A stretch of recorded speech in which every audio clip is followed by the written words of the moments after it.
नमस्कार शेतकरी मित्रांनो, स्वागत आहे तुमचं आपल्या यूट्यूबच्या एका नवीन व्हिडिओमध्ये. तर मित्रांनो बघा, नवीन विहिरीच्या बांधकामासाठी 4 लाख रुपयाचं अनुदान, बोरवेलसाठी 50,000 रुपयाचं अनुदान, तसेच मोफत ठिबक सिंचन, तुषार सिंचनाला 90% अनुदान, विहिरीच्या दुरुस्तीसाठी 1 लाख रुपयांचं अनुदान. तर मित्रांनो बघा, ह्या वर्षी शासनाने या अनुदानामध्ये दुपटीने वाढ केलेली आहे. तसेच सोलार पंप हे जे SC कॅटेगरी बघा त्यांच्यासाठी मोफत असे केलेले आहे. अनुसूचित जाती तसेच नवबौद्ध शेतकऱ्यांसाठी राबवण्यात येणाऱ्या डॉक्टर बाबासाहेब आंबेडकर कृषी स्वावलंबन योजनेच्या आर्थिक निकषांमध्ये सुधारणा व नवीन घटक समाविष्ट केलेले आहे बघा. ते हेच घटक आहे त्याच्यामध्ये समाविष्ट केलेले. त्याच्यामध्ये त्यांना सोलार पंप मोफत देण्याचा निर्णय घेतलेला आहे. तसेच 100% अनुदानामध्ये त्यांना PVC पाईप पण याची पण योजना राबवण्यात येणार आहे. तर मित्रांनो, ही जी योजना आहे, आपण ही योजना GR याच्यासाठी GR निर्गमित करण्यात आलेला आहे. तर हे आपण GRच्या माध्यमातून ही योजना बघून घेऊ. त्याच्यानंतर सगळ्यात पहिले तुम्हाला शासन निर्णय या वेबसाईटवरती येऊन तुम्हाला हा GR ओपन करून घ्यायचा आहे. तर ह्या GR मध्ये ते बघा काय म्हणलेले आहे, जे अनुसूचित जाती व नवबुद्ध शेतकऱ्यांसाठी राबवण्यात येणाऱ्या डॉक्टर बाबासाहेब आंबेडकर आर्थिक कृषी स्वावलंबन योजनेच्या आर्थिक निकषामध्ये सुधारणा व नवीन घटक समाविष्ट करण्याबाबत असा त्यांनी GR हा निर्गमित केलेला आहे. त्याच्यानंतर ते खाली बघा, आपण डायरेक्ट या GRचा प्रस्तावना बघू. राज्यातील अनुसूचित राज्यातील अनुसूचित जाती व नवबुद्ध शेतकऱ्यांच्या उत्पन्नात वाढ करून त्यांचे जीवनमान उंचावण्यासाठी तसेच अनुसूचित जाती व नवबुद्ध शेतकऱ्यांना स्वयंपूर्ण करण्यासाठी आवश्यक बाबी विचारात घेऊन संदर्भाधीन दिनांक 5 जानेवारी 2017च्या शासन निर्णयान्वये विशेष घटक योजना सुधारित करून डॉक्टर बाबासाहेब आंबेडकर कृषी स्वावलंबन योजना राज्यात राबवण्यात येत आहे. तर मित्रांनो, त्यांनी असं म्हणलेलं की 5 जानेवारी 2017चा निर्णयान्वये विशेष घटना सुधारित करून आपण ही योजना राबवत आहोत. तर या योजनेअंतर्गत रुपये 1.50 लाख मर्यादेपर्यंत वार्षिक उत्पन्न असणाऱ्या अनुसूचित जातींच्या शेतकऱ्यांना नवीन विहीर, जुनी विहीर दुरुस्ती, इनेबल बोरिंग तसेच वीज जोडणी, आकार पंप, संच, शेततळ्याची प्लास्टिक अस्थिकरण, सूक्ष्म, त्याच्यानंतर सिंचन संच या बाबींचं अनुदान येणार आहे. म्हणजे एवढ्या ज्या गोष्टी आपण या प्रस्तावनामध्ये बघितलेल्या मित्रांनो, तेवढे त्यांना त्याच्यामध्ये अनुदान देण्यात येणार आहे. त्याच्यानंतर खाली बघा ते काय म्हणलेले, सदर योजनेचे आर्थिक निकष हे 2017-18 मध्ये निर्धारित करण्यात आलेले आहे. या योजनेअंतर्गत विविध घटकांमध्ये किमतीमध्ये मोठ्या प्रमाणात वाढ झालेली आहे. माननीय कृषी मंत्री यांच्या अध्यक्षतेखाली व माननीय मंत्री आदिवासी विकास विभाग यांच्या उपस्थितीत दिनांक 10/1/2024 रोजी झालेल्या बैठकीमध्ये सदर योजने घटकनिहाय आर्थिक मापदंड वाढविणे, निकषांमध्ये सुधारणा करणे व नवीन घटकांचा समावेश करण्याबाबत सूचना दिलेल्या आहेत. त्याच्यानंतर त्यांनी शासनाने जे निर्णय घेतले त्याचा निर्णय बघू आपण. तर पहिला निर्णय बघा, जे शासनाचे निर्णय ते बघा. याच्यामध्ये पहिला निर्णय की आर्थिक वर्ष 2024-25 पासून जाती व नवबौद्ध शेतकऱ्यांसाठी राबवण्यात येत असलेल्या डॉक्टर बाबासाहेब आंबेडकर कृषी स्वावलंबन योजनेच्या आर्थिक निकषामध्ये पुढील प्रमाणे सुधारणा करण्यास, योजनेमध्ये नवीन घटक समाविष्ट करण्यास शासन मान्यता देत आहे. त्याच्यामध्ये काय काय मान्यता आहे आपण खाली बघू. त्याच्यामध्ये पहिले बघा, बाब आहे नवीन सिंचन विहीर, अनुदान मर्यादा बघा 4 लाख रुपये. अनुदान मर्यादा नवीन विहिरीसाठी 4 लाख रुपयाची अनुदान मर्यादा त्यांनी ठेवलेली. त्याच्यानंतर जी जुनी विहीर आहे त्याच्या दुरुस्तीसाठी 1 लाख रुपयांची अनुदान मर्यादा त्यांनी ठेवलेली. त्याच्यानंतर शेततळ्याचे प्लास्टिक अस्तरीकरण, जे शेततळ्यामध्ये आपण प्लास्टिकची हे टाकतो बघा पन्नी, त्याच्यासाठी प्रचलित आर्थिक मापदंड व शेततळ्यामध्ये आकारमानानुसार परिगणित होणाऱ्या रकमेचे किंवा प्रत्यक्ष खर्चाच्या 90% अनुदान किंवा 2 लाख यापैकी जे कमी असेल ते.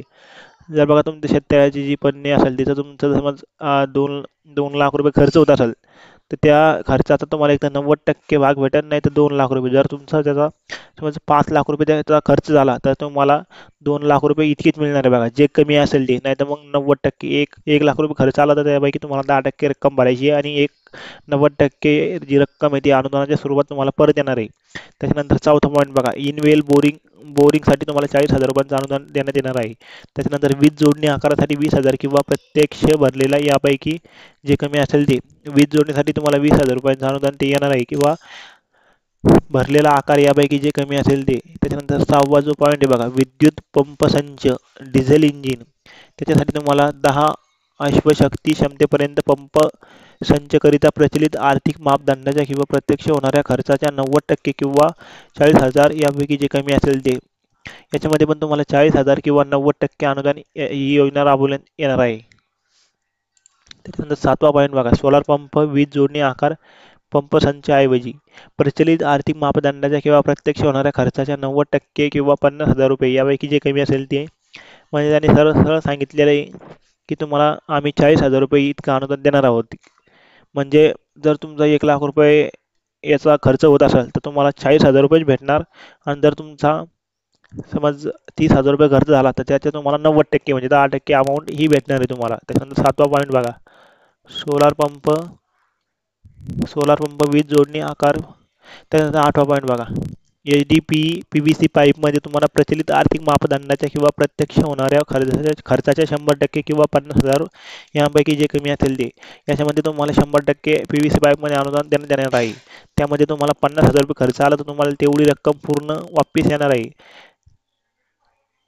नाही तर मग त्यानंतर 9.1 तुषार सिंचन असे बरेच त्यांनी या जी आरमध्ये आज सांगितलेलं आहे आपल्याला. त्याच्यानंतर आपण या योजनेच्या अटी बघू बघा. अटी आणि शर्त काय आहे. नवीन विहिरीबाबत ₹4,00,000 अनुदान मर्यादेपर्यंत विहिरीची खोली असावी. 12 मीटर खोलीची अट रद्द करण्यात येत आहे. त्यांनी असं सांगितलेलं आहे बघा, जी नवीन विहीर तुम्ही घेता ते 4,00,000 अनुदान मर्यादेपर्यंत विहिरीची खोली असावी बघा. तितकी खोली आपल्याला त्या विहिरीची पाहिजे. 12 मीटर खोलीची अट होती ती आता रद्द करण्यात आली. त्याच्यानंतर दुसरा जो पॉईंट बघा, महाराष्ट्र भूजल 1993च्या कलम 3 नुसार अस्तित्वातील पेयजल स्रोताच्या 500 मीटर परिसरातील नवीन विहीर घेण्यास प्रतिबंध घालवण्यात आलेले आहे. त्यामुळे अस्तित्वातील पेयजल स्रोताच्या 500 मीटर परिसरात सिंचन विहीर दे करू नये. म्हणजे जर दुसऱ्याची विहीर बघा एका ठिकाणी असेल आणि तुम्ही त्याच्या बाजूला 500 मीटर अंतरावर जर विहीर घेत असाल तर हे शासनाच्या नियमामध्ये बसत नाही. त्याच्यामुळे तुम्हाला अनुदान हे भेटणार नाही. त्याच्यामध्ये त्यांनी कायदा पण सांगितलेला आहे बघा. कायदा 1993च्या कलम 3 नुसार बघा, हा जो कायदा त्यांनी सांगितलेला आहे. त्याच्यानंतर 2 सिंचन विहिरीमधील 500 फूट अंतराची अट रद्द करण्यात येत आहे.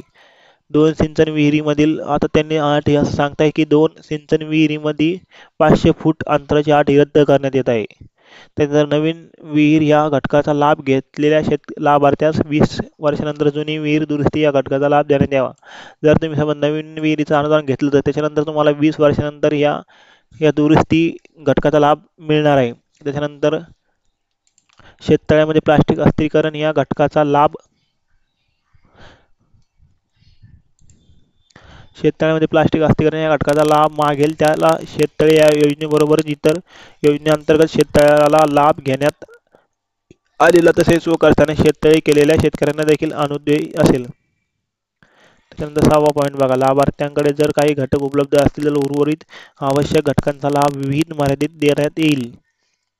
त्याच्यानंतर 8वा पॉईंट, नवीन विहीर जुनी विहीर दुरुस्ती शेततळ्याचे प्लास्टिक अस्थिरीकरण किंवा पाण्याचा स्रोत उपलब्ध असणाऱ्या लाभार्थ्यांची योजनेअंतर्गत एखाद्या घटकासह निवड झाल्यास त्यास सामाजिक न्याय विशेष सहाय्य विभागामार्फत राबवण्यात येणाऱ्या योजनेतून प्राथम्य क्रमांक पंपसंच मंजूर करण्यात यावेत.